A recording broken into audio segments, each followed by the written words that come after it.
Alors, je me présente rapidement pour ceux qui ne me connaissent pas encore. Je suis opticien, j'ai trois magasins et 3 enfants dans le sud-ouest, et bientôt 5 dans un mois, et je suis PDG d'Atoll, les opticiens. Cela fait 5 enfants bientôt... ou 5 magasins? Comment? 5 magasins ou 5 enfants? Bientôt 5 magasins et pas 5 enfants. Quelle santé? Ça, on laisse de côté.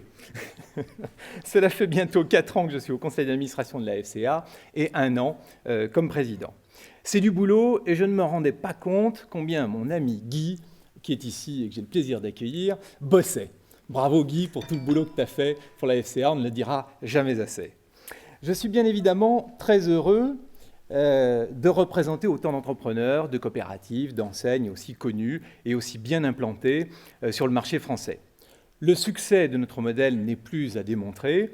Nous en parlerons tout à l'heure avec la présentation des principaux chiffres par Alexandra. Mais d'ores et déjà, et avant toute chose, je suis très fier de vous annoncer que pour 1% de croissance, ce qui est moins bien que l'an dernier, eh bien malgré tout, nous réalisons 3,5% de croissance de l'emploi. Ce qui témoigne bien entendu du dynamisme de notre modèle et des entrepreneurs qui en sont à l'origine. Et je me demandais finalement si nous ne pourrions pas servir de modèle à la France. Alors, je ne sais pas si vous l'aurez noté, mais j'ai parlé de commerce coopératif et associé, et non pas de commerce associé tout court.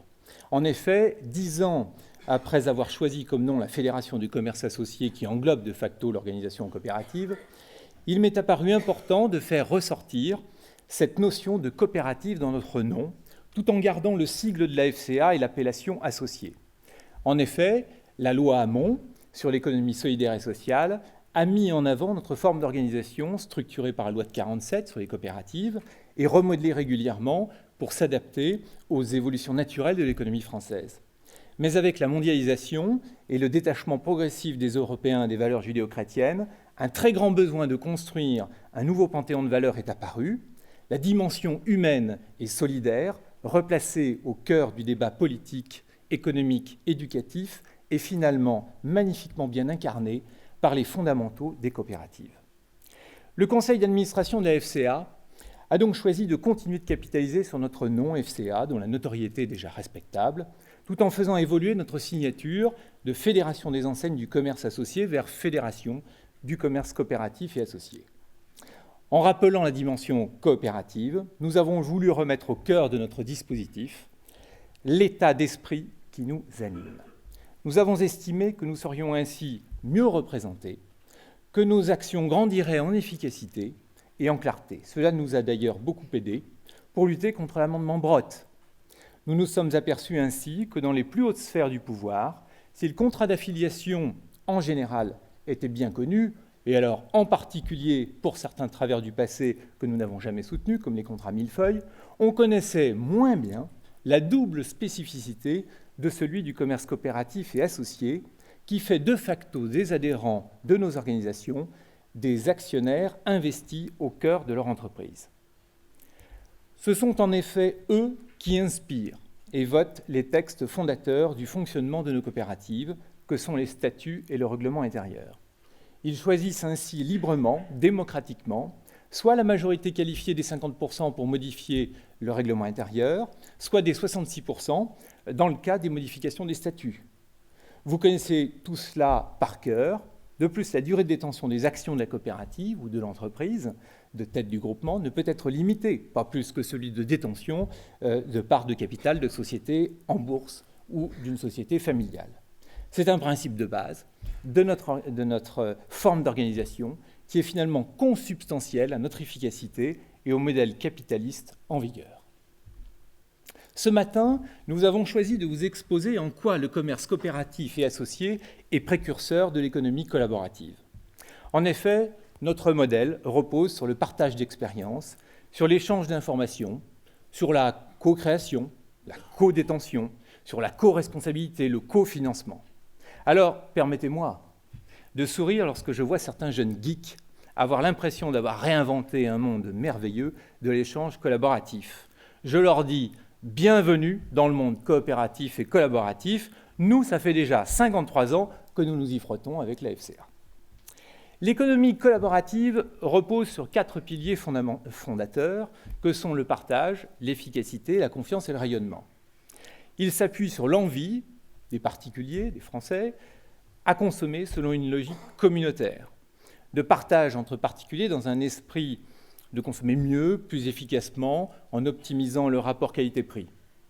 Notre essor constaté depuis de nombreuses années est à rapprocher du développement de cette économie collaborative, possible grâce à Internet, aux réseaux sociaux et à la digitalisation de notre monde.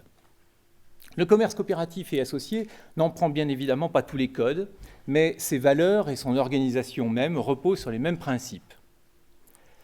En premier lieu, il a été construit sur la base du partage, de la mutualisation et de la mise en commun des ressources et du savoir-faire. En deuxième lieu, l'objectif de nos organisations est la performance et l'efficacité pour ces acteurs. On le reverra tout à l'heure avec Alexandra, les chiffres qu'elle vous donnera.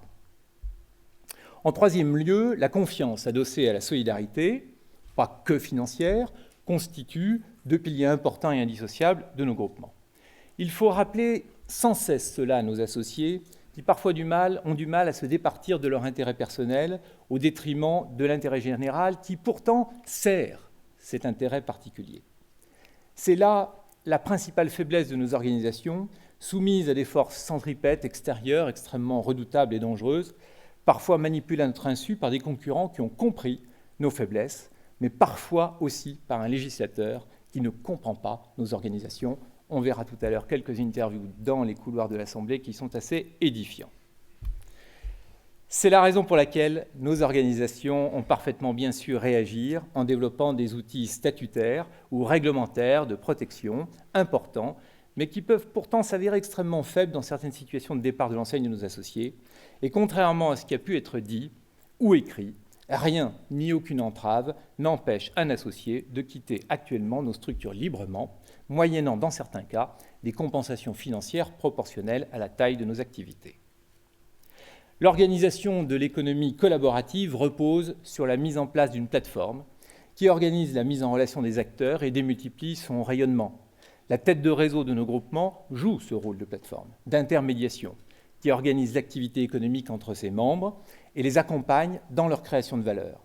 Elle déploie des outils et des services mutualisés indispensables à l'efficacité de nos entreprises. Pour les acteurs traditionnels que nous sommes, cette économie dématérialisée, digitalisée, capable de toucher et de mobiliser des masses considérables de consommateurs à l'échelle planétaire, constitue finalement une opportunité formidable de développement. Mais, et c'est certainement là une autre de nos faiblesses, il faut organiser cette mutation. Car l'un des freins au changement est précisément le manque d'aptitude à changer nos habitudes. Je ne pense pas d'ailleurs que ce soit uniquement un mal des coopératives, mais plutôt un mal français. Vous le savez mieux que moi. Encore faut-il savoir saisir cette opportunité et prendre le virage de l'évolution accélérée. C'est plus facile pour un acteur naissant de s'adapter aux nouvelles technologies du net qu'à des acteurs établis comme nous de s'adapter et d'innover. Mais nous découvrirons justement ce matin, avec le témoignage par exemple de Selecto Rafat, qu'il est possible d'être un acteur incontournable de cet univers. Si certains de nos fondamentaux sont communs, des différences majeures nous séparent et sont à mettre en lumière. Par exemple, la valeur créée par l'économie collaborative du net, lorsqu'elle existe, retombe bien souvent dans le pays d'où elle est issue. Les majors actuels, les GAFA, sont le plus souvent étrangères, voire américaines. Ainsi, la valeur créée ne profite que très à la marge à la France, malgré l'excellent travail du ministère des Finances qui vient d'obliger Google de payer enfin des impôts en France.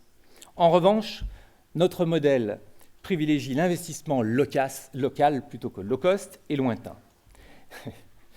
Pardon pour la langue fourchue. Il constitue finalement notre modèle un coussin anti-crise, car la variable d'ajustement en période difficile, comme actuellement, c'est d'abord la rémunération du commerçant indépendant avant d'être les emplois de son entreprise.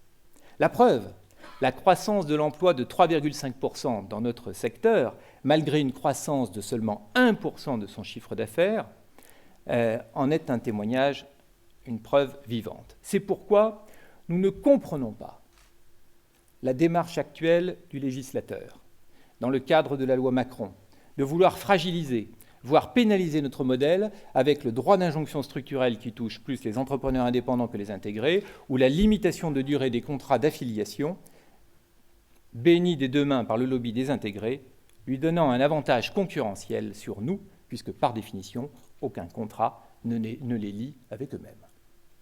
Nous ne demandons ni faveur ni passe-droit, mais simplement la possibilité de préserver notre liberté, d'entreprendre tous ensemble et d'exercer nos métiers dans des conditions équitables.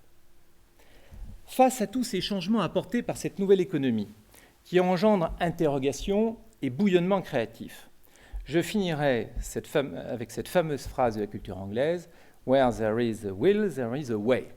Et pour ceux qui ne comprennent pas l'anglais et qui préfèrent Saint-Exupéry, l'avenir, tu n'as pas à le prévoir, mais à le rendre possible. Je trouve que finalement, ces deux citations se complètent entre le pragmatisme anglo-saxon et l'idéalisme à la française. Merci de votre attention. Merci Éric. Vous pouvez l'applaudir.